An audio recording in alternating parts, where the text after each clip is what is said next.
बिस्मिल्लाहिर्रहमानिर्रहीम। अस्सलाम वालेकुम नाज़रीन, उम्मीद है आप सब लोग खैर खैरियत से होंगे। आज की इस वीडियो में हम दो अहम टॉपिक्स पे बात करेंगे। एक तो आपको पता है कि अमेरिका और ईरान के दरमियान इस वक्त लफ्ज़ी जंग जारी है न्यूक्लियर डील को रिवर्स करने के हवाले से और पाबंदियाँ ईरान के ऊपर हटाने के हवाले से। इसके ऊपर जवाद ज़रीफ़ की बहुत अहम स्टेटमेंट सामने आई हैं जो उन्होंने तुर्की में जाकर दी हैं, और इसके अलावा टोनी ब्लिंक्स जो US सेक्रेटरी ऑफ स्टेट हैं उनका भी उसके ऊपर रद्द-ए-अमल आया। वो सारी क्या गुफ्तगू है, उसके ऊपर क्या चल रहा है, इसराइल इस वक्त क्या प्लानिंग कर रहा है, इस पे बात करेंगे। और दूसरा सबसे अहम जो चीज़ मेरे सामने आई है वो ये है कि ट्रंप साहब को रशिया ने 40 साल पहले एज ए एसिड, अपने रशियन एसिड के तौर पे उन्होंने इसको डायग्नोस किया था, और उन्होंने सारी तफसील फॉर्मर KGB सिपाही हैं यूरी श्विट, उन्होंने सारी तफसील बताई है। क्रैग उंगर उन्होंने एक किताब लिखी है और उस किताब का नाम है अमेरिकन कैम्प्रोमेट, और उसके अंदर सारी तफसील है। साबिक KGB के जो एजेंट्स हैं उनकी सारी तफसीलात दी गई हैं, उनके इंटरव्यूज़ दिए गए हैं, और उसमें बताया गया है कि 1980 से लेके और उनके सदर बनने तक रशिया ने कहाँ कहाँ किस किस जगह पे किस कारोबार के अंदर किस तरीके से ट्रंप के ऊपर इन्वेस्टमेंट की और उनको एज ए एसिड के तौर पे उन्होंने बिल्ड किया।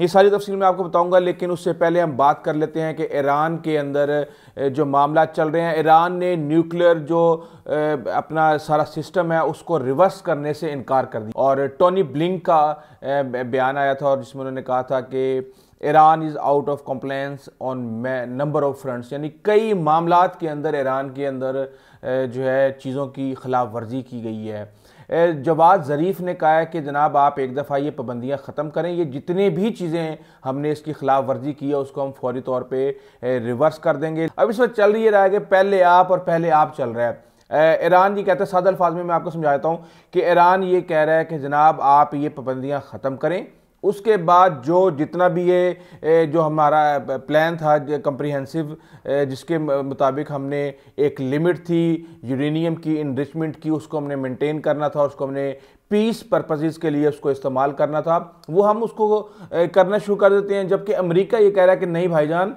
पहले आप उन सारे स्टेप्स को जो कि ट्रंप की पाबंदियों की सूरत में ईरान ने स्टेप बाय स्टेप बढ़ाया था, इनरिचमेंट उन्होंने बढ़ा दी थी, बहुत तेज़ इनरिचमेंट कर दी थी। कहा यह जाता है कि कई गुना ज़्यादा वो यूरेनियम की इनरिचमेंट कर चुके हैं। यही वजह है कि इसराइल को भी बहुत ज़्यादा टेंशन है इस हवाले से, और वो रोज़ाना कोई ना कोई धमकी लगा रहा था, क्योंकि उसको पता है कि ईरान इस वक्त एटम जो बम है वो बनाने में तकरीबन उसको करीब आ चुका है, और वो किसी भी वक्त वो इस हवाले से इसका ऐलान कर सकता है। लेकिन टोनी ब्लिंक ये कह रहे हैं कि ये एक बड़ा लंबा प्रोसेस है, इसके अंदर अभी इतनी जल्दी कुछ होने वाला नहीं है, हम रिव्यू कर रहे हैं चीज़ों को।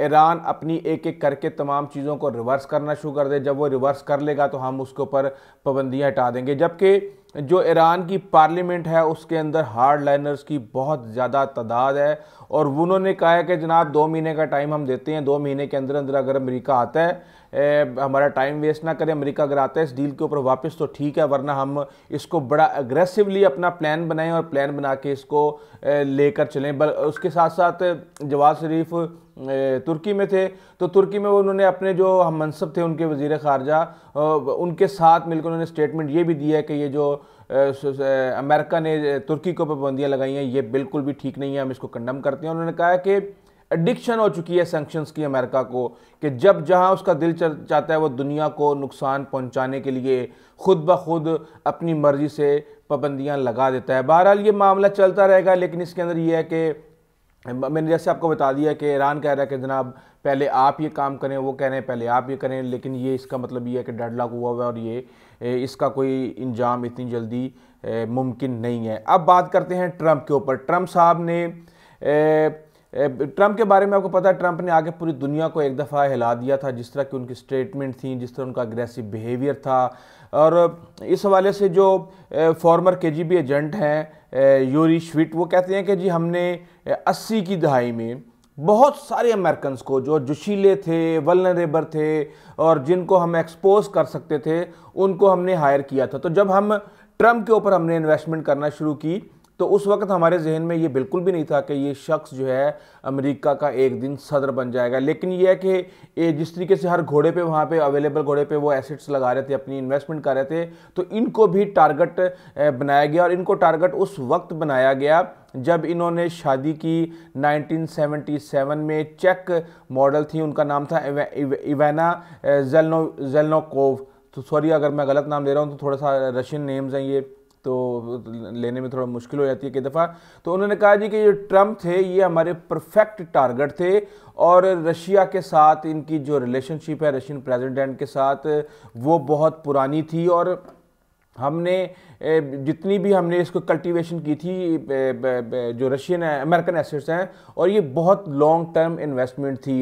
उन्होंने कहा जी कि ट्रम्प अपने जो कैरियर है उसके अंदर कई दफ़ा मुआशी तौर पे बड़ी मुश्किलात का शिकार हुए, और हर जगह पे रशियंस ने अपने जो लॉन्डर मनी थी, जो वहाँ पे उनकी इन्वेस्टमेंट थी, उससे ट्रम्प की मदद की। और उन्होंने कहा जी कि हमने तकरीबन 40 साल इसके ऊपर किया है। और उन्होंने कहा जी ट्रम्प ने 1987 के अंदर मॉस्को का विजिट किया था, यानी रशिया गए थे वहाँ पे, और वहाँ पे बड़ा उनको चार्म ऑफेंसिव दिए गए थे, उनको बड़ी लालच दिए गए थे। जाहिर सी बात है, जब किसी को आपने घेरना होता है तो उसको जो है आप उसकी मर्ज़ी के मुताबिक जो भी उसकी ख्वाहिशात होती हैं आप उसके ऊपर रिसर्च करते हो।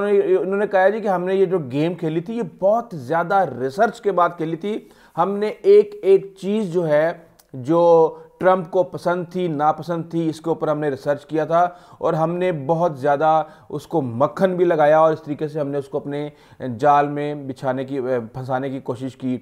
और हमें ये नहीं पता था उस वक़्त कि ये बंदा उस वक़्त अमेरिका का सदर बन जाएगा। लेकिन जाहिर सी बात है कि हर शख्स किसी न किसी जगह पे अपनी मुकाम के ऊपर कहीं ना कहीं काबिल इस्तेमाल होता है। यहाँ पे आपको पता है कि सब्ज़ी वाले को भी आप किसी भी जगह पे खड़े हो कि किसी भी अहम जगह पे आप उससे इन्फॉर्मेशन ले सकते हैं कि यहाँ से कौन कौन सी गाड़ियाँ गुजरी थी, कब गई थी। अक्सर ये होता है कि जितने भी हसास मुकामात होते हैं वहाँ पे लोग फ़कीरों की सूरत में, लोग कारोबारी ताजरों की सूरत में एक तरह से वो कर रहे होते हैं, जासूसी कर रहे होते हैं। लेकिन मैं आपको बताऊँगा कि क्या वाकई ट्रम्प जासूस हैं, उन्होंने क्या क्या ऐसे एक्शंस लिए जो इस बात को सपोर्ट करते हैं, और कौन कौन से ऐसे एक्शंस जो इस बात को सपोर्ट नहीं करते, ये भी मैं आपको इस वीडियो के एंड में बताऊंगा।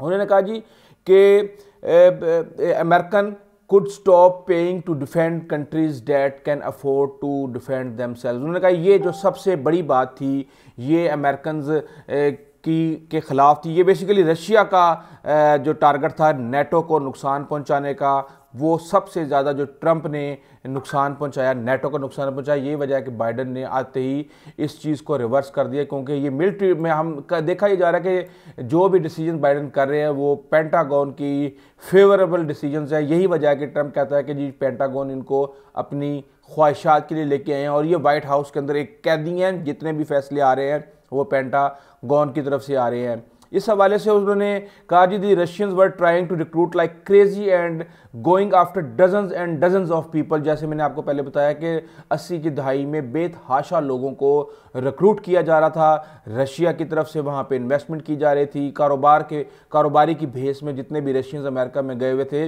वो केजीबी के एजेंट के तौर पर और रशिया के लिए वहाँ पे काम कर रहे थे। उन्होंने कहा जी इस चीज़ के ऊपर इन्वेस्टिगेशन भी हुई है अमेरिका के अंदर कि 2016 के इलेक्शन के अंदर रशिया का कितना रोल था, और उसके ऊपर जो स्पेशल काउंसिल थे रॉबर्ट मुलर, उन्होंने इसके ऊपर इन्वेस्टिगेशन की थी। और जो इन्वेस्टिगेशन की रिपोर्ट आई थी उसके अंदर उन्होंने कहा था कि जी Russia interfered in the election through hacking and a covert social media campaign and that the Trump campaign embrace the help and expected to benefit from it। उन्होंने कहा जी रशिया ने बेतहाशा सोशल मीडिया प्लेटफॉर्म्स पे hacking के through इस campaign के अंदर interfere किया था, और जो उनका सारे का सारा जो ऑपरेशन था उसका ट्रम्प को फ़ायदा हुआ था। लेकिन उन्होंने साथ में ट्रम्प को किसी भी किस्म का या उनके किसी एसोसिएट को ऊपर ये इल्ज़ाम नहीं लगाया कि वो डायरेक्टली रशिया के साथ इस मामले के अंदर इन्वॉल्व थे। उन्होंने कहा जी जो ट्रम्प का एटीट्यूड था रशिया की तरफ, वो अक्सर जो है आईब्रोज यानी एकदम से बंदा चौंक जाता है ना, वो देख के इंसान चौंक जाता था कि ये क्या कर रहे हैं। उन्होंने समटाइम्स उन्होंने कहा जी कि उन्होंने व्लादिमीर पुतिन की तारीफ़ की, और रशिया के बारे में उन्होंने कहा कि we misunderstood potential friend, a valued world war second, यानी दूसरी जंग अजीम के अंदर रशिया और अमेरिका दोनों मिलके उन्होंने जंग की थी। तो अब अ विली प्रेसिडेंट हु एक्चुअली, ये पुतिन के बारे में बात कर रहे हैं, एक्चुअली मे शेयर अमेरिकन वैल्यूज़ और like the importance of patriotism, family and religion. इसके बारे में तो कोई शक नहीं है कि कई जगहों पे ट्रंप ने पुतिन की तारीफ़ की, लेकिन इसका मतलब ये नहीं है कि ट्रंप के बारे में ये था कि वो जिस चीज़ को पसंद करते थे फौरी तौर पे उसके बारे में अपनी स्टेटमेंट देते थे, जिस चीज़ को डिसलाइक करते थे उसके बारे में भी ट्विटर के ऊपर ठक करके उनका कोई ना कोई स्टेटमेंट आ जाती थी। उन्होंने कहा जी कि 2018 में जो ट्रंप वाज राउंडली क्रिटिसाइड, जब इस चीज़ के ऊपर बात हुई कि 2018 के अंदर पुतिन को चैलेंज किया जाए, उसने अमेरिका के इलेक्शंस के अंदर इंटरफेरेंस किया, तो इस मामले के ऊपर ट्रंप ने जो रिपब्लिकन और डेमोक्रेट्स, यानी अपनी मुखालिफ पार्टी डेमोक्रेट्स बाइडन की और रिपब्लिकन उनकी अपनी पार्टी, उन दोनों को उन्होंने क्रिटिसाइज़ किया था कि ये सही नहीं है। 2018 के अंदर उन्होंने कहा जी, सीनियर जस्टिस डिपार्टमेंट लॉयर ने बताया था एक ब्रिटिश जो जासूस था, उसने बताया था कि जी Russian intelligence believed it had Trump over a barrel, यानी कि उनके हाथ में है ट्रंप और वो ट्रंप को कंट्रोल कर सकते हैं। ये अमेरिकन स्टेट डिपार्टमेंट के एक अहम शख्स ने ब्रिटिश के एक स्पाई एजेंसी के एक अहम अहदेदार को ये बात बताई थी। बेसिकली जो बुक है ये डिफरेंट जो स्पाइज हैं, जो डिफरेंट मेन ऑफिशियल्स हैं यूएस के और दूसरे ममालिक के, रशिया के, इसके यूके के, उनके इंटरव्यूज़ के ऊपर बेस्ड है। और इसका सारे का सारा किताब ये ट्रंप के इर्द गिर्द घूम रही है कि क्या ट्रंप वाकई रशिया के एसेट्स थे, और 40 साल उन्होंने इसके ऊपर जो इन्वेस्टमेंट की उसका ये इंजाम था। तो इस हवाले से देखें, कुछ हमें वन वे बात नहीं करनी होती है। अक्सर चीज़ ये होती है कि आजकल सोशल मीडिया के दौर में चीज़ें ये चल रही हैं, ये चीज़ मैटर नहीं करती कि नताइज क्या आए हैं। असल चीज़ ये मैटर करती है कि इन नताइज को कैसे पेश किया गया। जैसे मरीम नवाज़ जो भी नताइज आते हैं उनको अपनी खूबसूरती से सिर्फ अपनी मर्ज़ी के मुताबिक पेश करती हैं, जैसे उन्होंने ब्रॉडशीट में किया, इससे पहले किया। तो इस वक्त ये टूल्स हैं प्रोपेगेंडा के कि जो भी रिज़ल्ट आए उसे अपनी मर्ज़ी के मुताबिक पेश किया जाए। लेकिन अब आप ये देखें कि ट्रंप ने रशिया के खिलाफ एक्शंस क्या क्या लिए। ये अगर हम ये बात नहीं करेंगे तो ये बददयानती होगी और हम एक तरह से इन्फ्लुएंस कर रहे होंगे कि हाँ जी ट्रंप जो है वो रशिया का टाउट था और उनके कहने पे। ये हो नहीं सकता। दुनिया की नंबर 1 ताकत का सदर जो है वो एक मुखालिफ मुल्क का जो है ना जासूस हो। इसमें होता ही है कि आप आराम आराम से करीब जाके, जिस तरीके से इमरान खान के बारे में भी कहा जाता है कि दुनिया में इमरान खान के बारे में तो नहीं कहा जाता, ये एक असूल है जासूसी का कि दुनिया में कई ऐसे बेवकूफ़ हैं जिनको ये यकीन दिलाया जाता है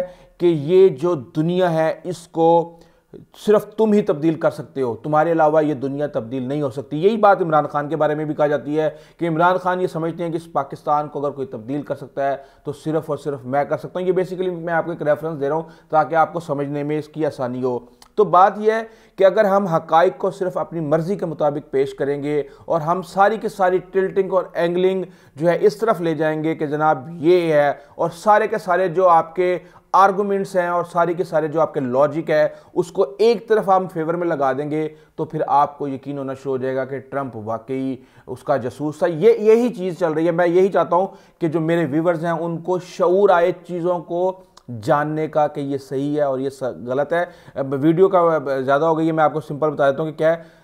ट्रंप के दौर में कई रशियन डिप्लोमेट्स को अमेरिका से निकाला गया। उसके अलावा कई डिप्लोमेटिक मिशंस जो हैं वो बंद कर दिए गए। डिप्लोमेटिक मिशंस को बंद करना कोई आसान चीज़ नहीं होती है, इंतहाई क्रिटिकल कंडीशन में किया जाता है, लेकिन ट्रंप के दौर में ये सब कुछ हुआ।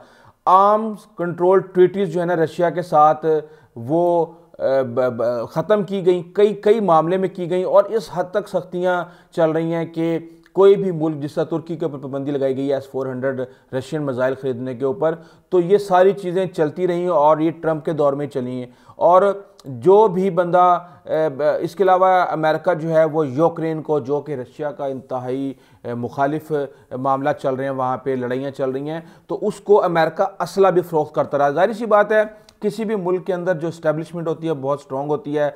अगर हम फ़र्ज़ कर भी लें कि थोड़ी सी सिंपैथी थी, कोई फेवर थी, तो जो इस्टेब्लिशमेंट है वो चेक रखती है और इन चीज़ों को मैनेज करने की कोशिश करती है और वो अपने मुल्क का मुफाद को हमेशा मुकद्दम रखती है। यही पाकिस्तान का भी है, यही दूसरे ममालिक का भी है। बहरहाल इस तरह की कहानियाँ आती हैं, इसके अंदर ट्विस्ट भी दिया जाता है, लेकिन ये इंतहाई इंटरेस्टिंग इन्फॉर्मेशन थी जो मैं समझता था कि आप तक ज़रूर पहुँचनी चाहिए। इस हवाले से और भी जितनी भी लेटेस्ट इन्फॉर्मेशन आएंगी इंशाल्लाह हम कोशिश करेंगे कि आप तक पहुँचाएँ और उसके अंदर न्यूट्रलिटी को हम अपना मेन यानी कि मुकद्दम रखें कि आपको बात को समझने में आसानी हो कि यही नहीं है कि ये या तो गलत होता है या सही होता है, इसके दरमियान में कुछ होता ही नहीं है।